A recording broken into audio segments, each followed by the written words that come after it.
আরজি কর কাণ্ডের বিচার চাইছে।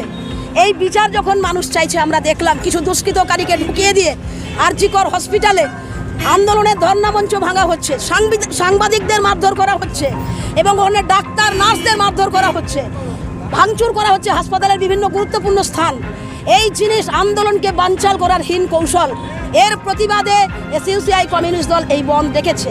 এতে আমরা দেখেছি মানুষের নৈতিক সমর্থন ব্যাপক, কিন্তু আমরা জানি শাসক দলের ভয় ভীতি, নানান কিছুকে উপেক্ষা করে মানুষ অনেক সময় হয়তো পথে বেরোতে বাধ্য হচ্ছেন, কিন্তু আমরা জানি এই আন্দোলন জয়যুক্ত হবে, এই দাবির প্রতি মানুষের সমর্থন আছে।